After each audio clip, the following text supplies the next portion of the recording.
What up guys, today we're going to be reacting to a Death Battles video called Phoenix versus Raven. Now we haven't checked out a Death Battle video in quite a while. I don't remember what the last video of theirs I did check out, to be honest.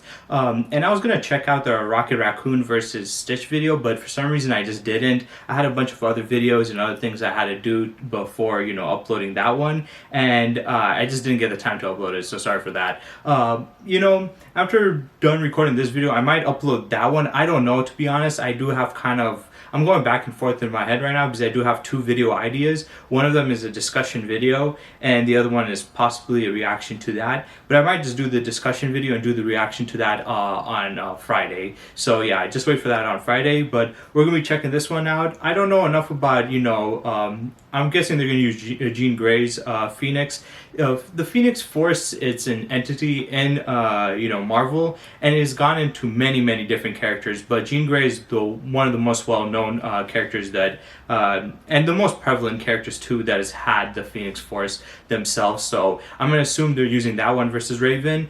And like I was gonna say, I don't know much about Phoenix Force and Raven as a character as much. I do know some stuff about them, obviously, but I don't know enough to give a 100% judgment on who would win and be too firm on who I believe is gonna win. Personally, I really don't care about either of them, but I just think this fight would have been cool to check out, so that's why I'm doing this. Also, for my prediction, if I'm being honest, even though I don't know enough about them, I do know somewhat, and I do think that, in my opinion, I think Raven will beat Phoenix, because the Phoenix Force is very powerful in Marvel, but it's not some unbeatable force that nobody can take down. It's just very powerful, and that might seem like it will give them the advantage, but Raven is still a very powerful character on her own. I mean, she's really the daughter of a Trigun, who is interdimensional demon, who is ruled over, I think, his universe when he was like 5 or something like that. So he's a very powerful being. She might be around his level of power, or maybe greater than him when she unleashes her full power.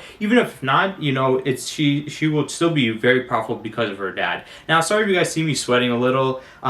It's kind of hot outside and I can't turn on my fan because it's going to ruin the audio of this video. So I'm sitting in a small room without any fan or conditioning, and the windows are closed, so I don't mess with the audio at all. So I will be sweating a little bit, hopefully not too profusely, so it's not too much of a big deal. Now, before I get into the video, I do want to give a big shout out to a couple new subscribers of mine, one by the name of Chris Jose. Big thank you to you for subscribing. Chad, good thank you to Chad for subscribing, and Josh Karam. Josh Karam. Big thank you to all three of you guys for subscribing to this channel. So yeah, let's get into this video. In Greek mythology, the majestic phoenix bursts into flames upon its death, then rises from its own ashes. It's a symbol of nature, rebirth, the dawning and setting of the sun, the beginning and end of life. A cycle poor Jean Grey was thrown into way too young when her best friend was struck by a car right in front of her. Just like a phoenix, the trauma of Annie's death was the start of something new, her mutant power of telepathy. In Annie's fleeting moments, Jean bonded with her mind, and they experienced her death together. By the way, Jean was 10. Enter Professor Charles Xavier, who hoped to help Jean through her trauma. And was also a telepath. He taught Jean how to control her ex-Jean, and she used her powers to find other troubled mutant kids around the country. Thus, the first iteration of these marvelous mutant superheroes was born, the X-Men. Cyclops, Iceman, Beast, Angel, and of course, Marvel Girl. We can workshop that name. Jean's potential as a telepath was incredible, so far beyond Xavier's, in fact, that he installed psionic blocks in her mind to limit her full power. At least until she was mature enough to wield it safely. She can read and control thoughts, communicate telepathically, rewrite and erase memories, manipulate each one of your senses, and project her mind into the astral plane. Jean is also an expert telekinetic, capable of forming energy barriers, deconstructing giant machines, and even halting the blood flow to your brain. Starting to feel like the guy with big hands who can climb good is a little out of place, but Jean's life would change forever. Again, on one fateful fateful mission. Trapped piloting a ship through a solar storm, the Marvel Girl came into contact with an incredible energy. It merged with her, greatly enhancing her power. But there was a catch. This thing wasn't just a power boost. It was a giant space bird! More like a cosmic being, which is the embodiment of the Big Bang, destined to consume all of existence at the end of time. This is the Phoenix Force. Well, merging with the fire chicken didn't turn out so great, cause all it wanted to do was blow shit up. Hey, why don't I get a Phoenix Force? That sounds awesome! The Phoenix Force desires destruction. Its fire will one day consume all of existence. That's its purpose. Unfortunately, this need for annihilation would prove too much for Jean, manipulating and corrupting her until a thoughtless moment where she obliterated an entire civilized planet. Billions of lives simply erased. This was the dawn of the Dark Phoenix. Yeah, when Jean figured out what happened, she was not okay. No matter how hard she tried to kill the Phoenix's influence, it would always rise back up. Good, because it's a Phoenix. And so, rather than allow this absolute power to consume her, Jean heroically sacrificed herself, ending the threat. Ah, what a beautifully tragic story about the corrupting influence of power on the human spirit. Not really. Turns out that wasn't actually Jean. The Phoenix was just kind of pretending to be her. She came back later. Oh, and she merged with the Phoenix again. Well, that's stupid. But hey, absolute power may corrupt absolutely, but it also absolutely owns. As the Phoenix, Jean can channel vast amounts of cosmic energy, absorb power from others, manipulate matter down to the subatomic level, and even scorch your soul with psionic flames. Flames that take the shape of the Phoenix itself, grow to the size of a universe, and burn hotter than a supernova. The Phoenix can basically do anything. Stop time, open portals, see the future, raise the dead, and create pocket realities just for fun. She can fly at massively faster than light speeds and wage mental battles across infinite distances in seconds. El Pollo Loco even boosted Jean's natural mutant abilities to the max. She's physically strong enough to fight the Thing, and she's a stronger telepath than Moondragon was with the Mind Gem. You know, the Infinity Gauntlet bling that controls all minds in the universe? And should Jean fall, the Phoenix can always resurrect her. So long as her soul remains intact, it will reform her body no matter how many times it's destroyed. Which is good, since she's died literally 15 times. As of this recording, at least. She probably died again in 2024.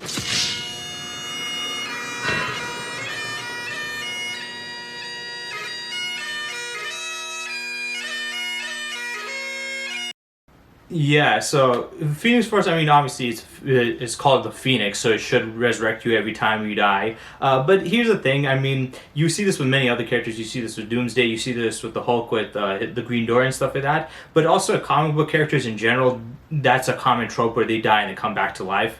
That's one of those things where it's like, yeah, it's a crazy power to have the immortality and come back from death, but it's like, technically, majority or almost all the fictional characters have that ability. Even the human type of characters have that ability because that's just the writers and how they write the story. I mean, for comic book characters, a lot of people, and hers is definitely immortality, but I know a lot of other people might say, well, this character came back from the dead multiple times. It's like, well, that's the writers and they made some BS excuses why they always come back. So that doesn't work for every character unless the character is specifically stated to have immortality like her. Then they're not immortal. Because a lot of characters come back and people keep on saying that, but it's like, they're not immortal. It's just that that's how the writing trope goes in comics in general. It's not like manga where you have one author and the author usually goes from one end to another in the story, you know? You might have some stories like Dragon Ball where they keep on coming back over and over again, but you know what the plot device that was built to bring them back every time with the Dragon Balls. But most other, you know, series, unless they're like over the top, like sometimes you see other series where the character should have been dead and you think they're dead, but then they somehow survived it and they come back. But usually when it comes to anime, since they go in one linear path, they usually basically, if they die, they stay dead. And there's very, very small chance of them coming back. It really depends on the manga, but in comic books that's a very common thing for them to die and come back to life. So it's kind of hard for me to take it seriously when people say, oh, this character's immortal, they can come back. It's like majority of the characters, even that don't have the ability of immortality, have had the ability to come back again. It's just, it becomes nonsenseless. And she died 16 times just like literally this year. That's crazy.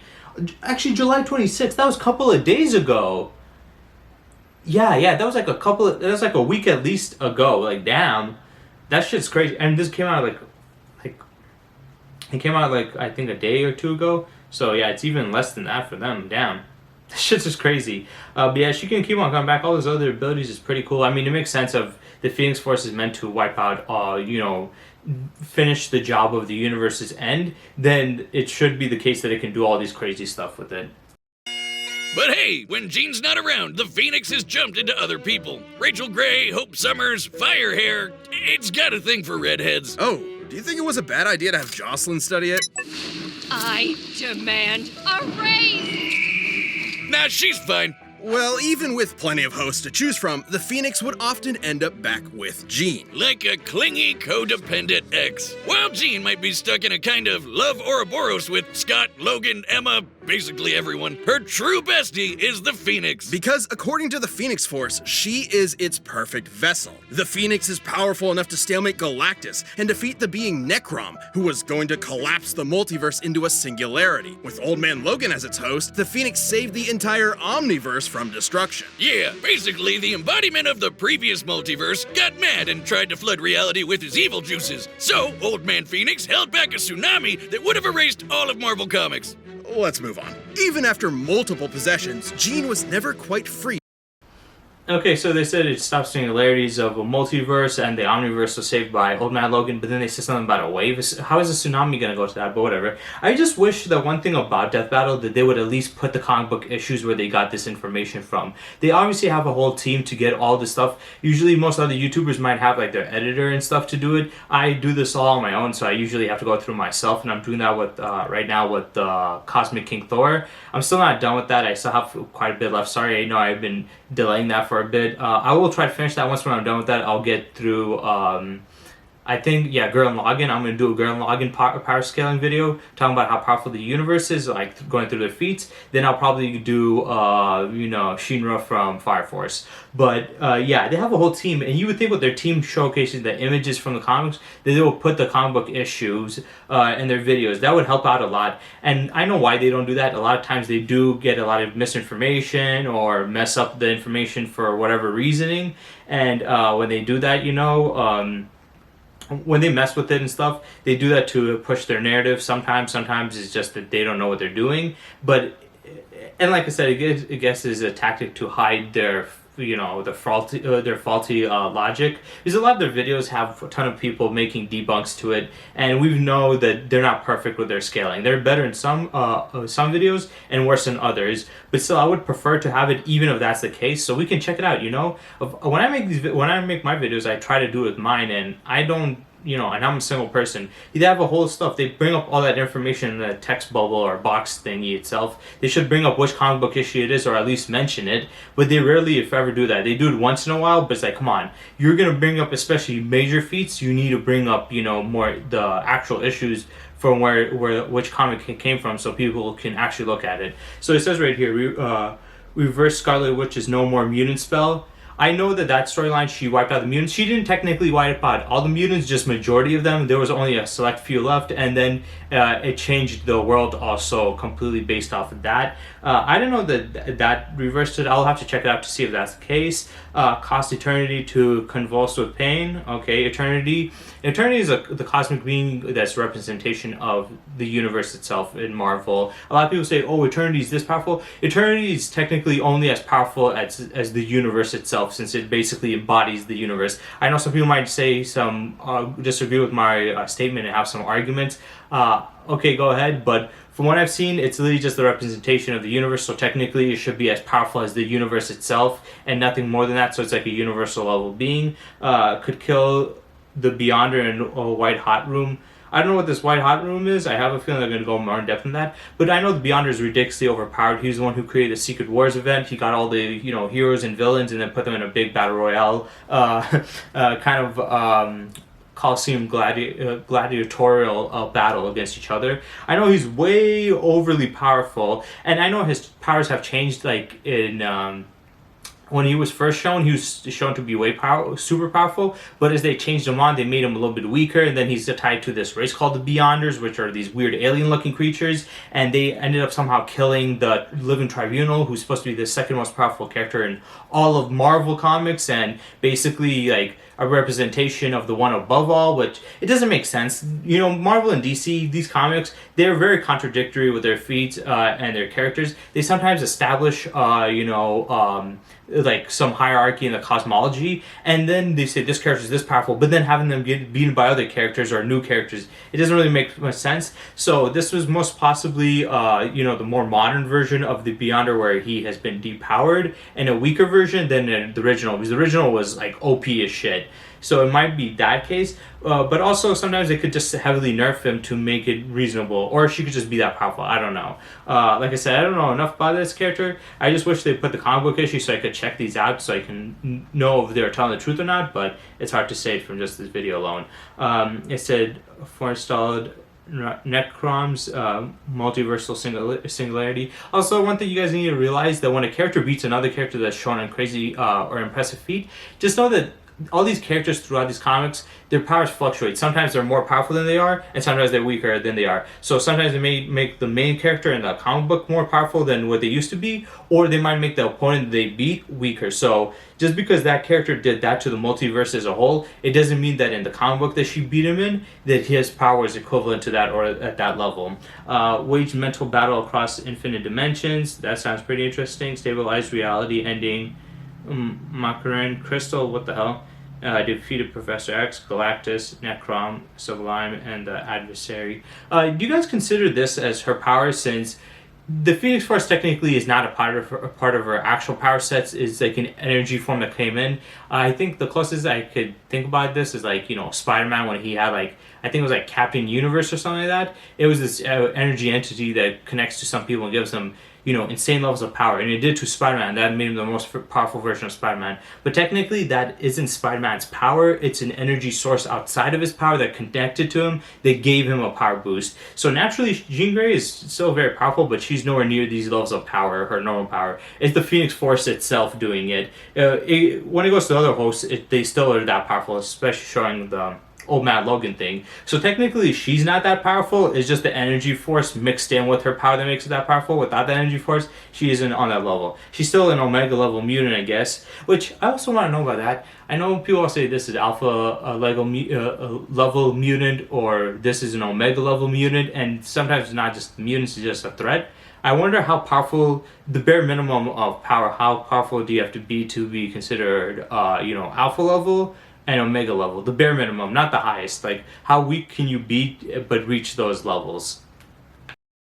From the influence of the Dark Phoenix and the threat of its ultimate destruction. But Jean's like the nicest and most patient person ever, so she eventually sort of got through to the Phoenix Force. And with their combined power emotionally stabilized, Jean reached her ultimate state of being, the White Phoenix of the Crown. Sounds like a Dark Souls boss, and just as bullshit. White Phoenix is a perfect merging of Jean and the Phoenix Force, allowing her to control time and space and hold friggin' universes in her hand. And giving her dominion over the White Hot Room, the highest plane of existence and the center of the Phoenix's power. Beyond the far shore of reality, it is a dimension the Phoenix has complete control over and even gets stronger while in it. But Phoenix could never get out of that let's kill everyone mindset, so Jean finally confronted it and dumped his ass. Yeah, she dumped a cosmic god of destruction. You go, girl, time to take back the good old days of, wait, they're calling her Marvel Girl again? Roll it back. But like a phoenix, the two will inevitably rise again and reunite, refreshed and renewed,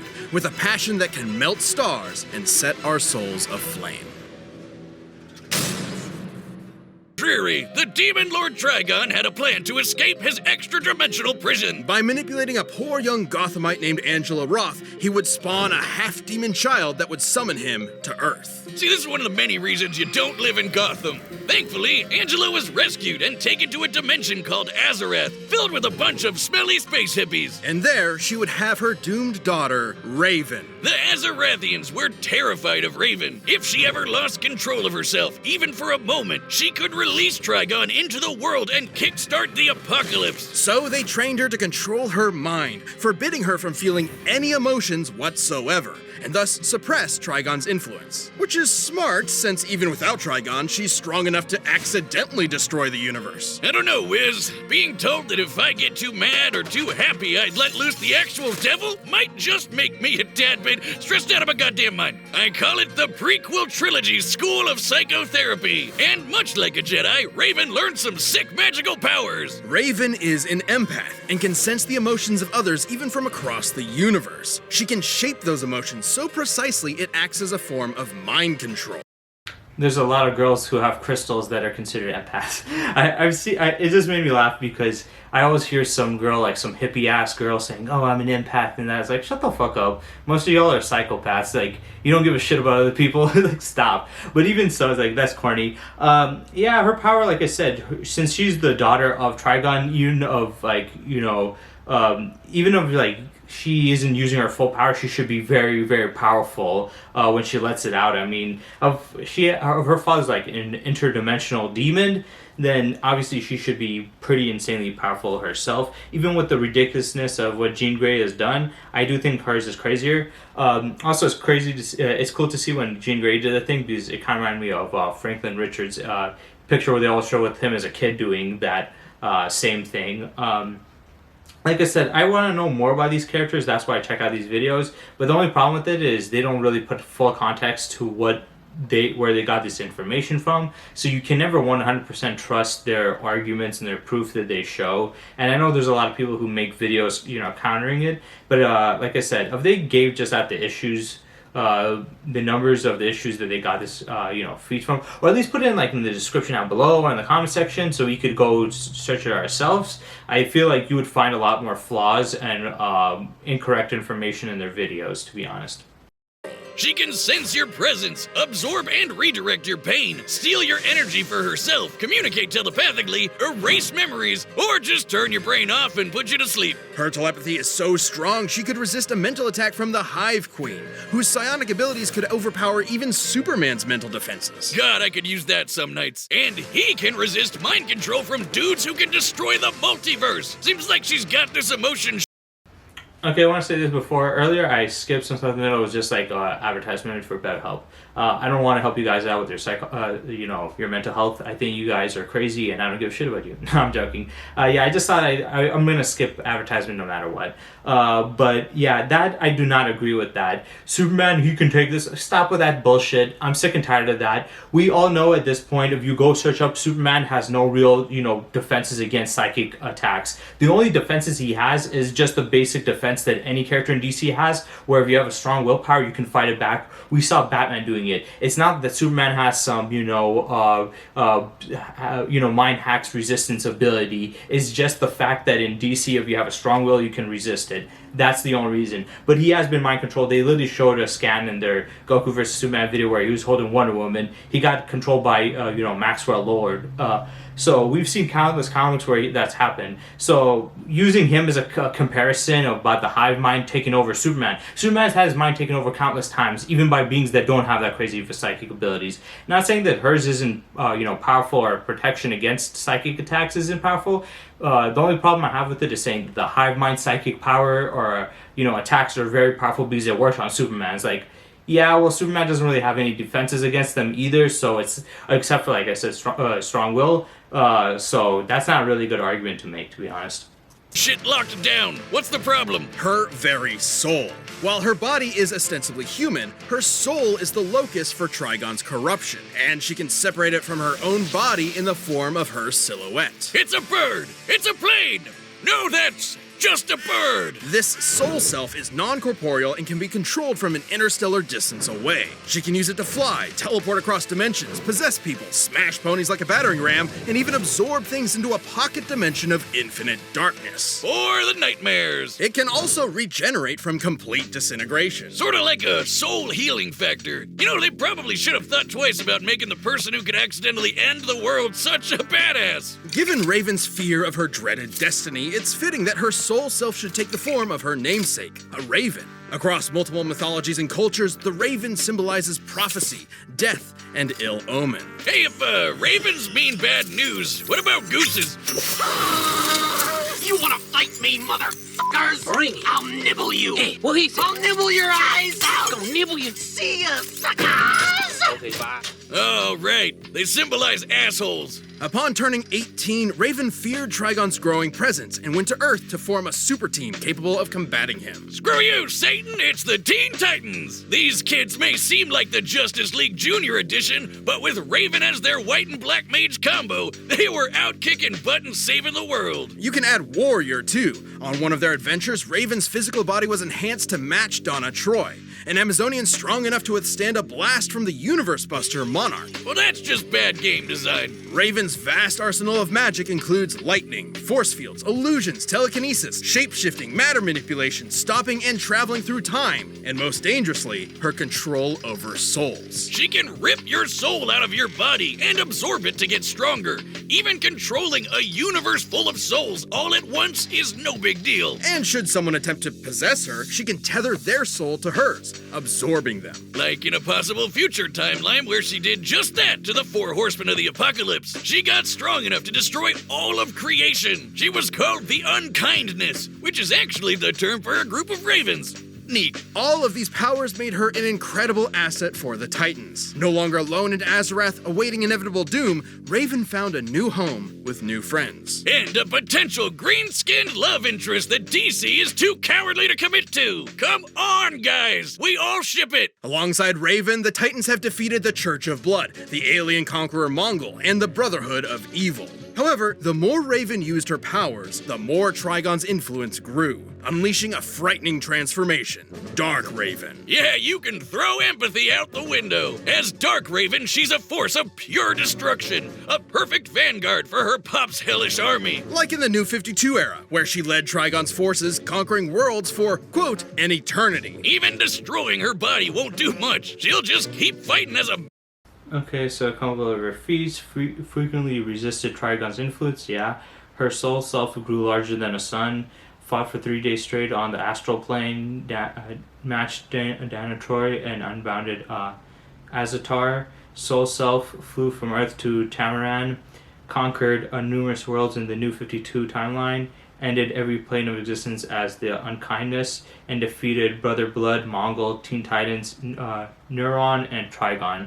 Okay, the most I learned from these characters was the original X-Men cartoon, which I love that one with Jean Grey stuff, and Teen Titans, not Teen Titans Go, but Teen Titans itself. And I do know a bit about her. I know she turns into a white form too, kind of like Jean Grey, which is her most like pure and powerful form that she has. So I think that's going to be her biggest thing. And they talked a lot about soul manipulation and stuff like that. I think that's going to be her biggest, advantage in this fight, using soul, her soul-based abilities, which those are very overpowered, because they can bypass physical strengths. Because if a character is more durable than another character, if that character can destroy that person's soul, then it's easier to beat them. Even against a character that's immortal, like Jean Grey's Phoenix, if it can attack it on the soul level and she can obliterate its, the Phoenix Force's soul, then yes, she could end up winning the fight and beating her. So yeah, she has some pretty cool abilities. I do appreciate the fact that they actually finally put, an issue for the comic book. I know some of you guys are going to say, well, look, they put it right there. I did notice that, I saw that, but they only did it for that one. Like I said, they do it once in a while, but usually they don't, which I hate that about them. I wish that they would do it more often, but I will definitely go check it out. I think that'll be interesting to see, how that story unfolded and, how it went. And I'm not surprised that she was able to do that since she is Trigon's daughter. So yeah, that's good. I'm gonna definitely check that out. For right now, I'm not doing it to see if they're right or wrong. I'm just gonna go check it out for fun.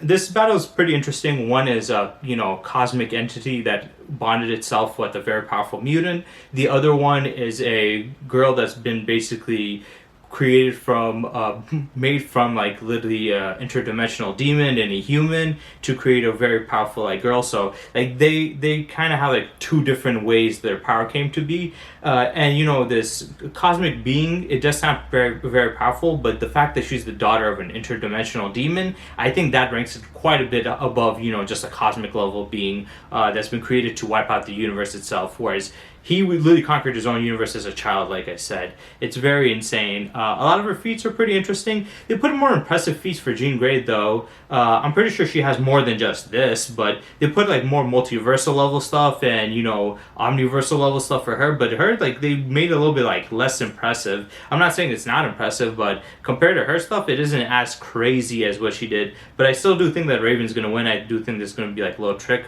where they make it look like Jean Grey's gonna win because they had more impressive feats, but in reality she's gonna win, and they're gonna go more in depth on why she's more powerful and why whatnot. Like I said, I don't know enough about these characters also, so I can't really state that this character is this powerful or that character is that powerful, or they're completely lying here and there. I can just give a bit of information on what I know, and, you know, just some argumentative points on, you know, doing a power scaling videos and stuff like this.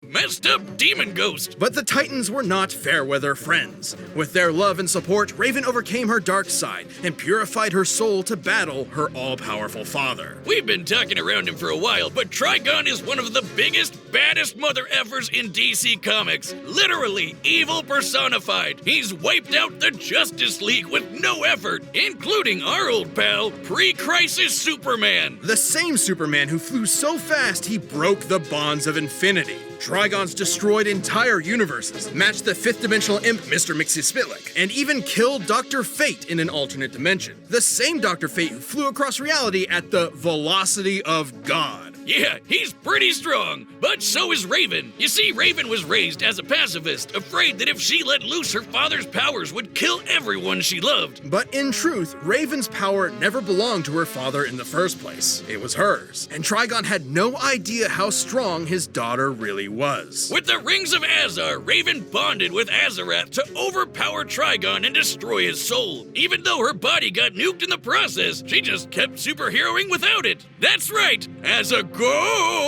But even without her father's direct influence, Raven's incredible power continued to prove impressive. Like the time she fought the Spectre, an unbound angel of wrath whose conflicts often threaten all of reality. Long have the legends of old proclaimed the awesome might of the...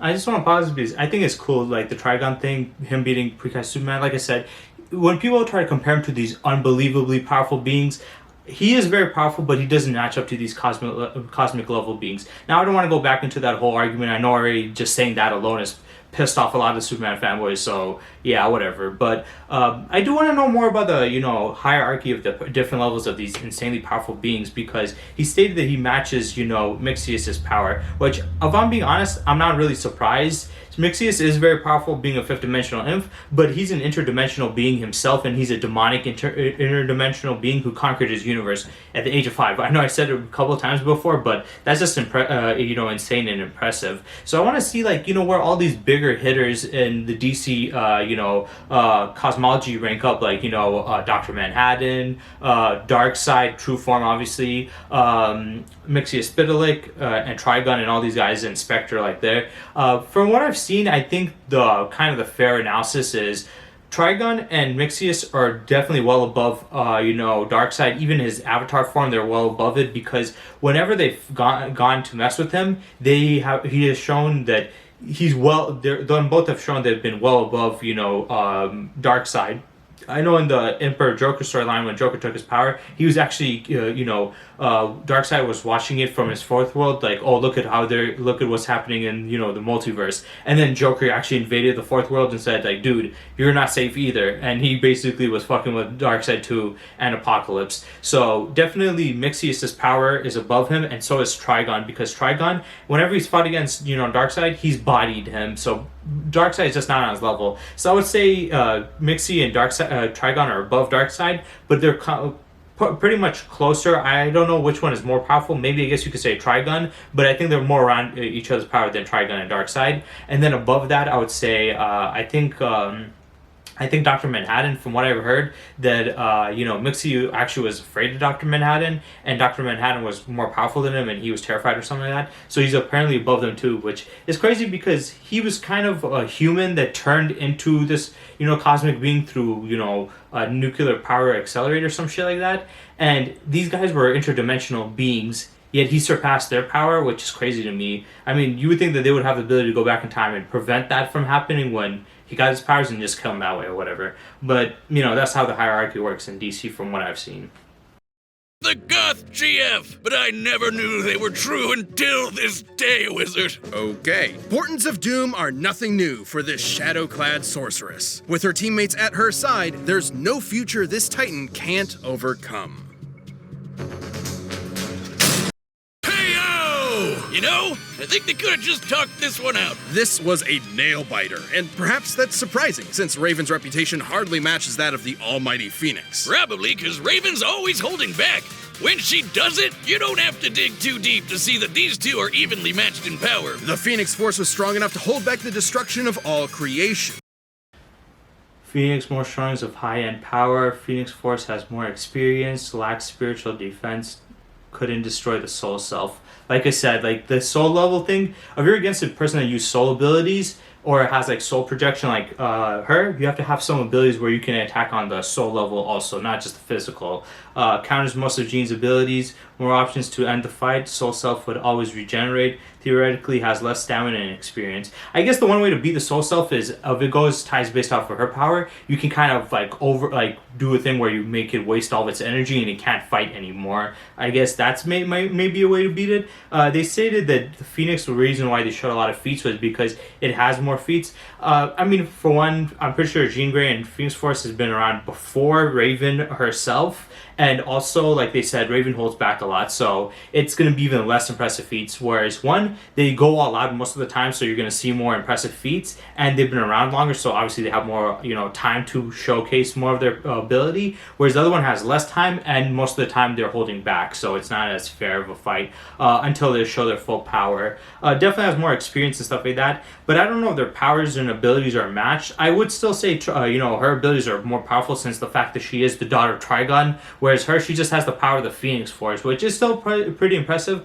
But let's be honest, it's not on that level. It's not that insanely OP compared to like what Raven has. So yeah, but this is pretty interesting to see these results. I do like this new addition that they did, but it still has some faults with it. I would say as a whole, it's not perfect, but it's better than what they used to have. But Raven had multiple showings of battling similarly powerful characters like Trigon and the Spectre, and both could compete with speeds exceeding infinity. Sure, Jean got a power boost in the White Hot Room, but that didn't make her invincible. The Phoenix has been overpowered there before, like by this big green cat. So throw stats out the window. This fight came down to their abilities. Both were immeasurably powerful. They said the Phoenix Force in the White Hot Room has been overpowered by that girl. But then they said that she was able to beat the Beyonder. So you can beat the Beyonder in the White Hot Room, which is insanely impressive. But you can't even beat a being like that. I don't know who she is. She might be way more powerful. But let's be honest. To say on the Beyonder's level, she can beat the Beyonder with that. But she can't beat that character. That just seems weird. Powerful telepaths. Both could control matter and time.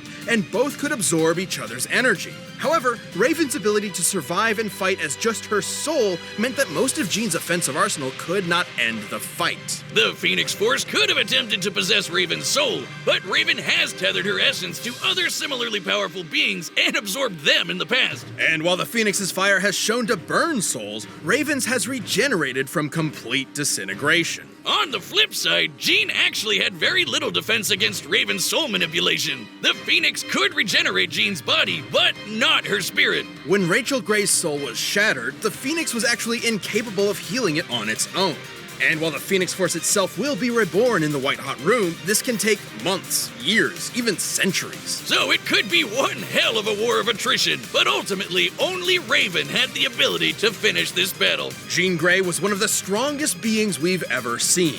But Raven's own awesome might, brilliant magic, and unique soul-destroying powers snuffed out her fire for good. Will the Phoenix rise again, returning from that far, far shore? Quoth the Raven, nevermore. The winner is Raven. So that was Death Battles, Phoenix versus Raven. Like I said, I expected Raven was going to win, especially with the soul abilities. That definitely is a very, very powerful like ability to have to attack somebody on the soul level and use it as soul like avatar, which also doesn't really get completely destroyed. Like I said, at most, I guess maybe you could make an argument of, since she still would have a level of like stamina and energy, if you can make it waste all of its energy, then basically it would like go away. But completely beating it through sheer power, I don't think is enough unless you can somehow maybe overpower it.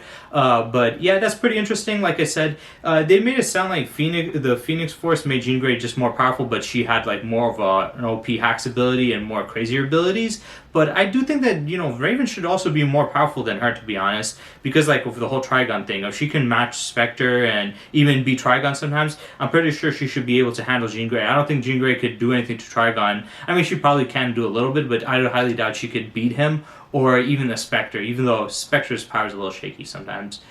He's on and off with his power. Like I said, for this one, I don't know enough about both of these characters, so I can't say 100% they're wrong or lying or whatever. All I can do is just say what I know and some, argument of points. Though, like I said, I'm happy they did state that one comic book, so I can check that one out at least. But besides that, I don't have anything else that they put up. So yeah, I hope you guys enjoyed it, and stay tuned for next time.